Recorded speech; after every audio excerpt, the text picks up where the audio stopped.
Chers amis, il y a un gros retournement de situation dans le dossier Kylian Mbappé. Le joueur français va probablement prolonger son contrat au sein du Paris Saint-Germain. La réponse du Real Madrid a été ferme et cash. De l'autre côté, Neymar, la star brésilienne du côté de l'Arabie Saoudite avec Al Hilal. C'est pratiquement bouclé. Bonjour à vous, chers amis téléspectateurs d'Afrique Sport. C'est un plaisir, un réel plaisir de vous retrouver dans votre revue de presse quotidienne. Comme d'habitude, que vous soyez au travail, à la maison, vous restez avec nous pour ce tour de l'actualité sportif, chers amis. Et j'espère que vous avez passé un excellent week-end, notamment sportif et footballistique, avec les débuts des championnats. Chers amis, nous débutons ce tour de l'actualité au Cameroun avec nos confrères de Sport News Africa qui reviennent sur la légende Roger Mila qui va au secours de Samuel Eto'o et détruit la Confédération camerounaise de football. Il faut rappeler qu'il y a de cela quelques jours, la CAF a décidé d'ouvrir une enquête contre le comportement de Samuel Eto'o, comment il gère la Fédération camerounaise de football, notamment avec les plaintes qui sont venues au niveau de la CAF venant de certains acteurs du football camerounais, alors que la Confédération africaine de football a annoncé l'ouverture d'une enquête contre le président de la Fédération camerounaise de football sur des allégations de conduite inappropriée. Samuel Eto'o reçoit le soutien de plusieurs acteurs du football camerounais, notamment celui de la légende des Lions indomptables, Roger Mila. Je ne comprends pas exactement ce qui se passe. Pourquoi? Parce qu'il y a de cela quelques jours, certains acteurs ont carrément...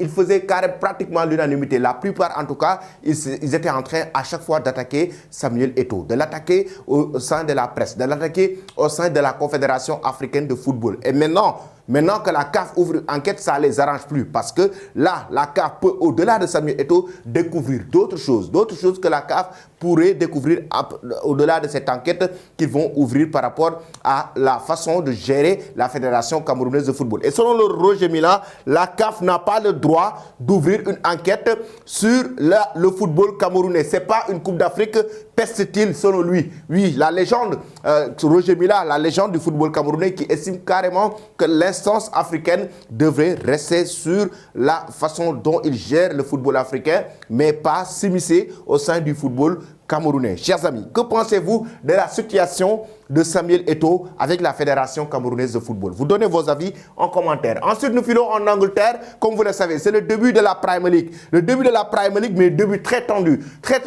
de Liverpool, notamment de Mohamed Salah. Oui, Liverpool a fait match nul face aux Blues de Chelsea, un but partout, dans une rencontre très difficile, très électrique et très compliqué, dans un match très difficile, raison pour laquelle d'ailleurs en deuxième période, Jürgen Klopp a fait sortir Mohamed Salah. Oui, mais c'est le geste de Mohamed Salah qui fait enrager la presse anglaise, notamment qui fait la une de la presse anglaise, la colère de Salah.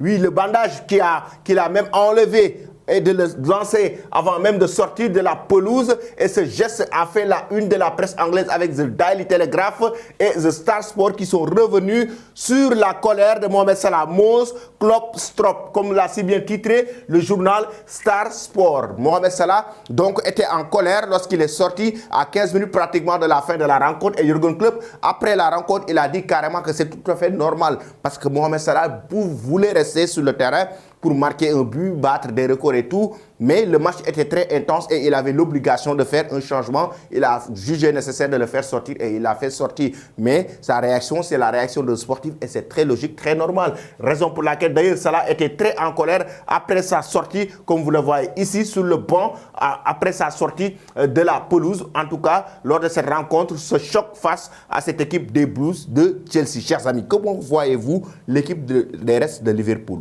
Pensez-vous que Liverpool, qui ne s'est pas qualifié pour la Ligue des Champions cette saison, peut remporter cette saison d'après ce que vous avez vu lors de la première journée, la Premier League? Donnez vos avis en commentaire. De l'autre côté aussi, dites-nous s'il y a un très gros changement selon vous venant des Blues de Chelsea. J'aimerais avoir vos avis là-dessus en commentaire. Ensuite, nous filons en Italie. En Italie, ce qui fait la une de la presse italienne, c'est la démission de Mancini. Oui, Mancini, le grand artisan du champion d'Europe, le grand artisan du champion d'Europe qui a permis à la Squadra Azzurra de remporter la Coupe d'Europe il y a de cela quelques années, qui démissionne. Il dépose la lettre de démission. La Gazzetta dello Sport et Corriere dello Sport qui reviennent sur cet épisode ce week-end qui enflamme la presse italienne ce lundi. Mancini qui démissionne au sein de l'équipe nationale italienne, la Squadra Azzurra. Et Spalletti, l'ancien entraîneur de Napoli, qui est pressenti pour le remplacer, titre en même temps Corriere dello Sport et la Gazzetta dello Sport. Les deux médias vont dans le même sens pour dire que Spalletti, la fédération italienne de football, est en train de discuter avec l'ancien entraîneur de Napoli pour pouvoir essayer de voir comment remplacer Mancini à la tête de l'équipe nationale italienne, parce qu'il y a pas mal de temps, c'est-à-dire dans quelques mois, l'Italie doit jouer des matchs très importants face à Macédoine et d'autres équipes par rapport au prochain Euro. Ça veut dire que l'Italie doit impérativement trouver un nouvel entraîneur, chers amis. Pensez-vous que Spalletti peut remplacer Mancini à la tête de l'équipe nationale italienne? Donnez vos avis en commentaire. Il faut rappeler que Spalletti a remporté lors de la défunte saison quand même le Scudetto, le championnat italien. Ensuite, en Espagne, chers amis, Mundo Deportivo et Sport qui reviennent sur la rencontre électrique du Barça, tenu en échec par Getafe sur un score de 0 but partout. Bataille sans prix, comme l'a si bien titré le quotidien Sport. Battaglia sin premio. De l'autre côté, c'est une honte. C'est dommage selon Xavi Hernandez qui pousse un coup de gueule d'ailleurs après la rencontre, qui était très en colère contre l'arbitrage de cette rencontre. Je rappelle que Rafinha a pris carton rouge dans ce match et le Barça a pris beaucoup de coups. Oui, le match a été très tendu, chers amis, très intense, mais très physique, avec des joueurs de Getafe qui n'ont pas levé le pied du tout. Ils ont été très durs envers les joueurs barcelonais. Dans cette rencontre, on a senti un Barça qui s'est un peu lâché, qui a un peu manqué d'automatisme. Ça ne prend pas encore forme. Oui, la mayonnaise avec les nouvelles recrues et tout, mais les joueurs de Getafe ont été très durs envers les Barcelonais. Et comme vous le savez, Xavi Hernandez a expliqué que ça gâche complètement de football quand l'arbitre ne siffle pas. À un moment donné, Xavi même a eu un problème avec l'arbitre dans cette rencontre. Et Rafinha, qui a en même temps frappé un joueur de Getafe, a pris carton rouge dans cette rencontre et l'arbitre, selon Xavi Hernandez, devait sanctionner les joueurs de Getafe, mais il dit que c'est une honte et il crie au scandale. De l'autre côté, le quotidien Sport qui revient sur la bataille sans prix. Chers amis, pensez-vous que cette équipe du Barça, avec ses nouvelles recrues qui entament la saison avec un match nul, peut terminer en remportant le championnat de la Liga? Parce que son principal rival, le Real Madrid, a battu l'Athletic Bilbao 2-0 ce week-end, malgré l'absence de son très grand gardien de but, Courtois. Pensez-vous que le Barça va remporter la Liga? Donnez vos avis en commentaire. Comme je l'ai si bien évoqué tout à l'heure, le Real Madrid, le samedi, a battu Athletic Bilbao sur un score de 2-0. 2-0 avec des buts inscrits par Rodrigo Boes et Jude Bellingham. Oui, la nouvelle recrue a été énorme d'ailleurs dans cette rencontre. Mais au-delà de ce match, l'autre fait marquant, le quotidien AS, ça fait la une, c'est l'autre drame. Autre drama avec l'absence de Militao. Il quitte la pelouse avec rupture de ligament croisé antérieur, comme l'a si bien évoqué le quotidien AS. Militao s'est perdu la temporada tras romperse el ligamento cruzado anterior.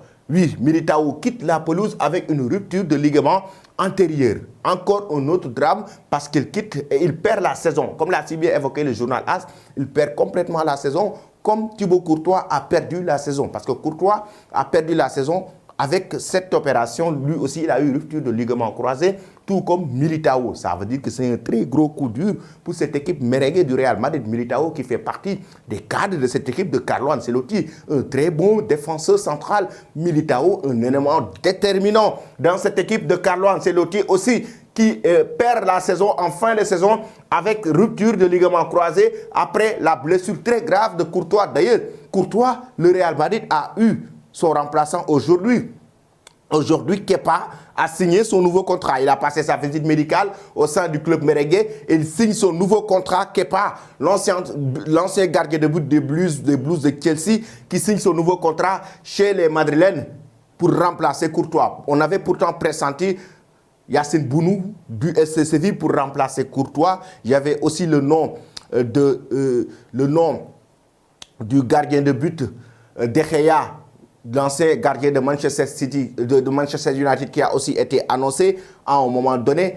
Keylor Navas a été annoncé à un moment donné, tout comme Yacine Bounou. Mais finalement, le Real Madrid a trouvé un accord avec le gardien l'ancien gardien des Blues de Chelsea, pour qu'il signe son nouveau contrat et remplacer Thibaut Courtois dans le but de cette équipe du Real Madrid. Il s'agit de Kepa. Kepa, le portier espagnol, rejoint le club merengue. De l'autre côté, il faut maintenant trouver un autre remplaçant pour Militao avec cette grave blessure. De l'autre côté, chers amis, le journal Marca qui revient sur l'épisode. L'épisode, chers amis, du Paris Saint-Germain avec Kylian Mbappé. Qu'est-ce qui s'est passé en réalité?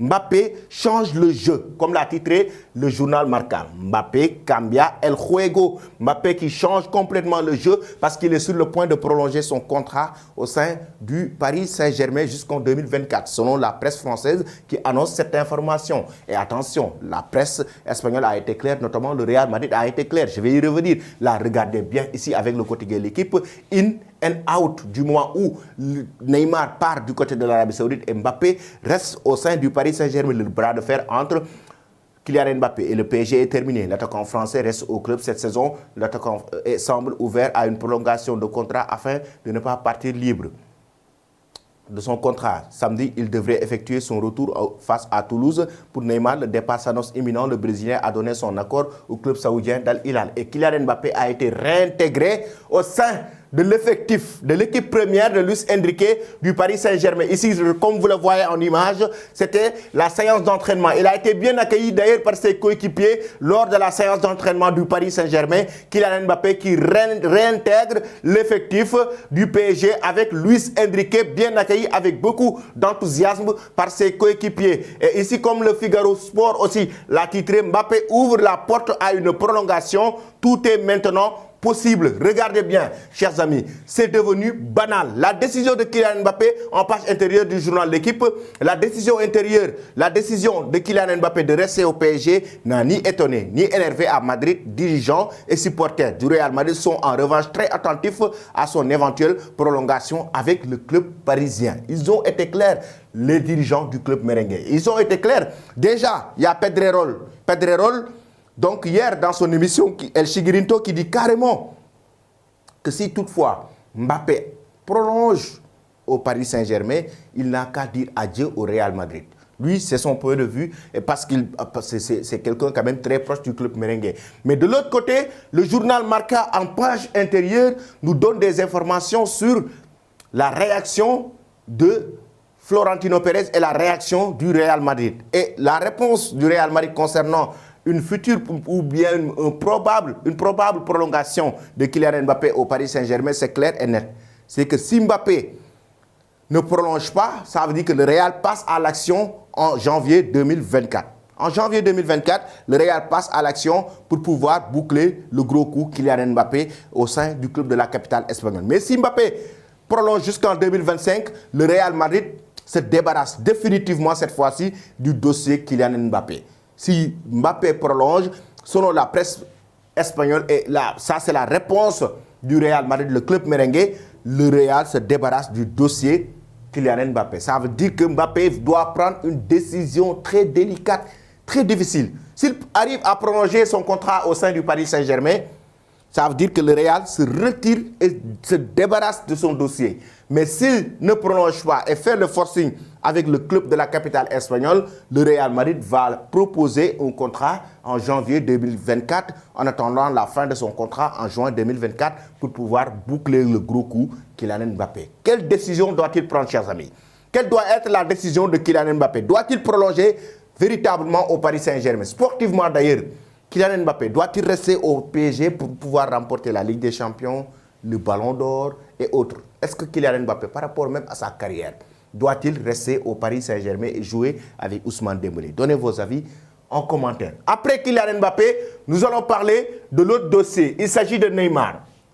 Neymar aux portes du désert. Alors que son contrat au PSG limite ses portes de sortie, le Brésilien a un accord de principe avec l'équipe saoudienne d'Al Hilal pour 2 saisons. Hier soir, les deux clubs étaient à un pas de s'entendre autour d'une indemnité qui devrait également inférieur à 90 millions d'euros pratiquement. Tout est bouclé. Neymar va rejoindre Al Hilal avec effectivement, comme l'a si bien évoqué le quotidien, l'équipe 90 millions d'euros plus 10 millions de bonus, ça fera 100 millions d'euros ce transfert de Neymar venant du PSG pour aller directement au sein de l'Arabie Saoudite avec le club d'Al Hilal. Neymar va signer un contrat de 2 ans, chers amis. Un contrat de 2 ans qui fera 160 millions d'euros. 160 millions d'euros que la star brésilienne va toucher au sein de cette équipe d'Al Hilal pour pouvoir rejoindre l'Arabie Saoudite. Al Hilal qui a été battu par Al Nassr ce week-end en même temps lors de la finale de la Coupe arabe, comme vous le savez, avec un très grand Cristiano Ronaldo et Sadio Mané. Al Hilal donc de Kalidou Koulibaly.